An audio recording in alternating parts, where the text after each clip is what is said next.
what you most want will come to you. And we can put that in a different way, is to say what your mind focuses on, or what your mind is determined in achieving, my friends, it is possible. Which is basically to say that if your mind is not aiming for something, then you are distracting yourself, you are limiting yourself, and that's how we don't achieve a lot of value. I'm going to share my story and how things that I've thought, whether they have come true or whether they have fallen short, and what are the mechanisms that I've used to try and ensure that it becomes a reality. To do the things that I've done, it requires a lot of support. And it's a support from the external and from internal. Family is where you get support. Then, of course, from the external, I've worked with teams. I have friends, and we'll be talking about teams, we'll be talking about friends.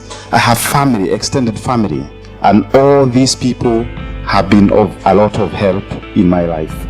Well, let's get going. Well, as I said, it's very simple today.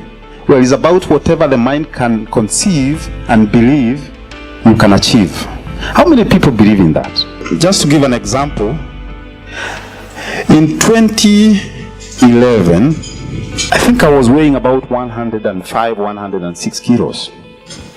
Well, it wasn't a big bother because anyway, I had just come from Copenhagen, and I used to tell my classmates that, listen guys, when I go to Kenya, after my MBA and after working abroad, there's one thing that I need.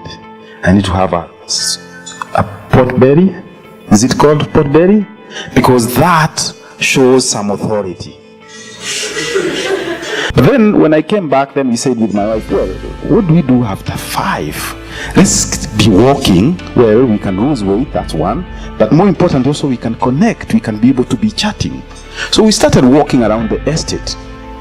One of our good neighbors one day saw us, and well, after many weeks of observing, said, you guys, if you want to lose weight, you can't lose weight by walking. You need to start running. Well, at that time I could run 100 meters. Well, we said, okay, let's start.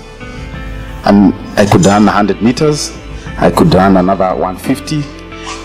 And this continued for about 6 months. Well, by 6 months, I had also transitioned because by that time I had changed jobs, and I was working in Strathmore. And in Strathmore I met this crazy guy who said, well, listen, I run marathons. Oh, what's a marathon? He's running 42 kilometers, but how? Well, it's possible. Just think about it. All right, I got into it, and I said, well, fine, let's try. So every Saturday I would leave home. I would go to Upper Hill. That I was living in South B. I would go through Bagavi and still come back. My wife was mad about this. Why is that so? Because you can be hit, right? I mean, she was insisting we need to do it in-house, but then I needed to move myself out. Finally, I convinced her the other day when I bought her Fitbit, and now she can be able to run even 15 kilometers, and now she knows why I need to run 5 times a week, sometimes 4 times a week. Well, doing 60, 70 kilometers a week. But back to the story. So in 6 months, I was able to run the first marathon. And marathon is 42 kilometers, and that was Copenhagen Marathon. Well, I did 44 hours, 14 minutes. That picture is in my house. The first marathon that I did, because it's something that I had put in my mind, and I said, in 6 months, I want to run 42 kilometers, and I'm not going to die, I will survive. So it's possible. Now, today, let's talk about today. I've done 16 marathons. Well, every year I try to do 3. Here we've got, this is Chicago Marathon, that's New York Marathon, both in 2017. Well, as you can see that, this is Berlin, this is London Marathon. Well, it continues. So guys, lesson number 1, whatever you put in your mind, it can become true. Let me just give another example. In 2008, again the same time that I was with these Scandinavians, because of the MBA, we could go to, companies would give us assignments, and we were given an assignment by a company called FL Smith. FL Smith is the biggest supplier of cement equipment. So if you go to Baburi, you go to Portland Cement, all those equipments are from this company. So what happened is that they sent us to St. Petersburg in Russia. It was winter time, and that was actually around November 2008. And that's historical thing happened there, because that's when Barack Obama became the president of the United States. And I kind of listened to his acceptance speech, and I said to myself, listen, this thing, it cannot be true that this is a Kenyan, he became the president of the US. Maybe one day I want to meet with this guy. Well, that's a big dream. I want to meet with the president of the United States of America.